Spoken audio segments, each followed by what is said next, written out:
Hey, and welcome back to the Michael Cohen Show. We're getting there, and I'm looking for that 100,000 subscriber. All right. So thank you for all your support. Now, the other day, again, on Political Beatdown with Ben Meiselas, we talked about truth, and we talked about how the truth is important, and how the Midas Network, how Political Beatdown, how a mea culpa, all you get is truth.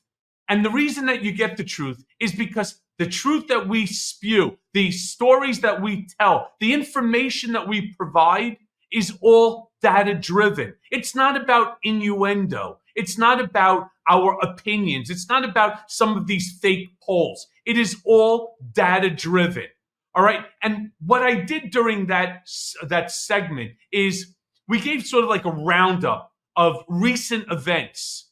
And some of those recent events included, for example, Van Jones and his opinions, as well, and Van Jones of CNN, as well as the horse shit that they just keep spewing, about the COVID and how Joe Biden now is completely lost and there's no chance for him to win and all that. And I also then wanted to, and we spoke about Don Jr.'s speech. The problem with so many of the speeches that were given at this Republican National Circus is the fact that they were all predicated on lies.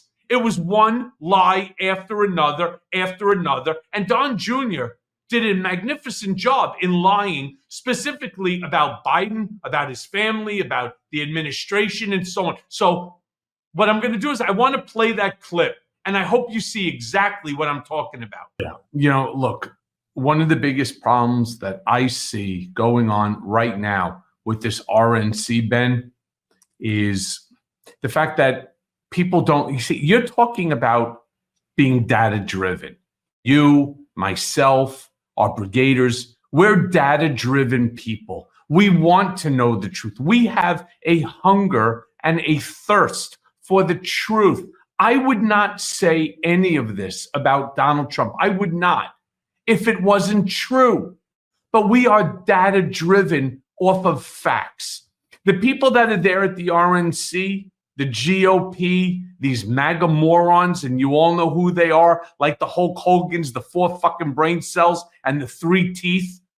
They're not interested in data. It's all about the show. Look at, as you pointed out at the very inception of today's show, just the placards that they're handing out. Just the placards are part of the show. Fight, fight, fight, right? Drill oil, right? By America on American soil. It's about mass deportation now. It's all about this anger fight. It's all about how cruel can I be to you? And they're all just globbing it up like a kid in a candy store, who has free reign. They're just grabbing every ounce of hate that they can find and promote. And it goes to show you, there was a lot of fucking hate in this country that was at least latent. It was being hidden from the American people. But all of a sudden now, because Donald J. Trump opened up the goddamn Pandora's box and let it out, now it's almost like, how the hell do we get it back in? And while I'm just finishing my 2-second rant about the RNC, did you get a chance, Ben and Brigaders? Did you all see Donald J. Trump Jr.'s speech last night? Did you see Jr.? I don't even know what the hell he was talking about, to be honest. And again, I don't want this program. I don't want myself to be the guy who's like, oh yeah, whatever he says about Trump or Trump's family, it's always hateful and it's always mean and so on. No, it's truthful. It was the most uninspiring speech so far. I can't wait to listen to Hulk Hogan, come try to, to say something with some intelligence. I mean, let's be real about it. At least Don Jr. is educated. He had the most uninspiring speech. It was so uninspiring that Donald, his daddy, fell asleep. He just closed his eyes and he did what I saw him do during the trial. Just going to sit back. It was almost like he was bored. His kid, is kissing his fucking ass all throughout the entire speech. And you know what he gets? You know what Don Jr. gets for it? Oh, wait. Did my pillow on my right ear pop off? Come on. Let's be serious about this already. Enough is enough. I mean, the nonsense of this RNC convention and the fact that media, and I'm not referring to Fox, which we expect, or Newsmax or OAN. I'm even talking about CNN, where they're actually applauding more quality content from CNN. What did Van Jones write over here? Right? A bullet couldn't stop Trump. A virus just stopped Biden. Way to go, Van Jones. Way to go. A virus just stopped Biden. Really? Is that even really true? Oh my God! So he's going to be down for 2-3 days. And by the way, the bullet is not what I believe hit Donald. I believe it was shrapnel, maybe from the, what do you call it? From the teleprompter or something else. But there's no way in the world, in my opinion. I would like to see, as I said before, I'd like to see the medical records showing the damage. In fact, I'll tell you what I'd like to see. I'd like to see Donald take that pillow off his ear and show us the damage, because anything coming out of an AR-15, anything coming out of it in terms of ammunition, even if it just grazes your ear, it's going to pull your ear off, because that's the velocity that an AR-15 shoots at. I mean, listening to folks like Van Jones, an idiot, just a plain idiot, going on, and then he's not the only one. You start to listen to some of these. I've gotten so nauseous watching CNN. I've just decided, you know what? Fuck it. Hashtag boycott CNN until they want to start reporting the truth. And it's not because, I want to be clear about this.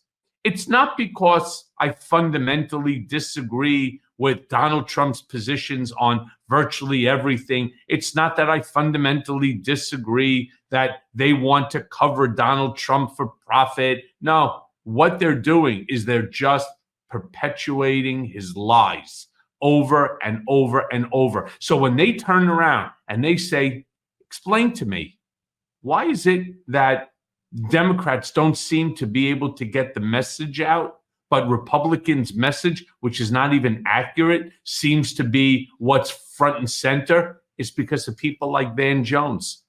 The question is, what should they be programming? What should they be focused on? And look, I want to be very clear. We here at the Midas Touch Network condemn all forms of political violence.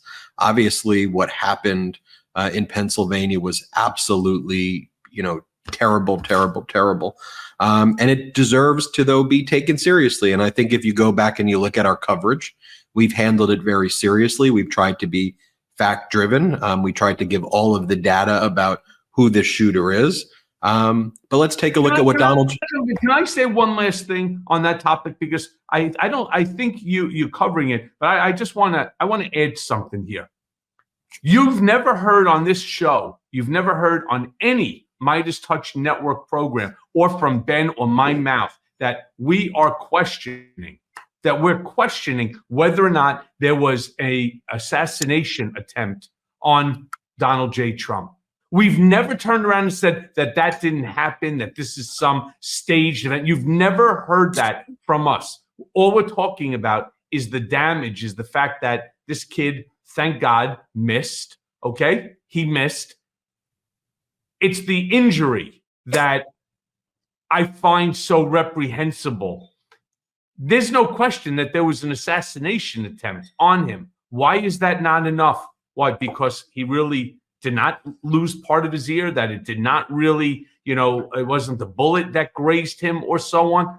It's still an assassination attempt on a former president during a rally. And that's what needs to be concerning to us. The fact that they're playing it up for sympathy, rest assured, there will be no sympathy vote because he's wearing that pillow on his ear. I want to be clear about that. So, thank you so much, Ben, for bringing that up. It is so important. And that's something that, again, when you asked, what could CNN be doing? The same thing that we're doing right here. It's called telling the truth, reporting the truth. Hey, everyone. First of all, thanks for watching. I mean, we're going to be posting daily episodes with reactions and talking about politics. We'll be talking about everything, in fact. So please like and subscribe. Join us on this journey.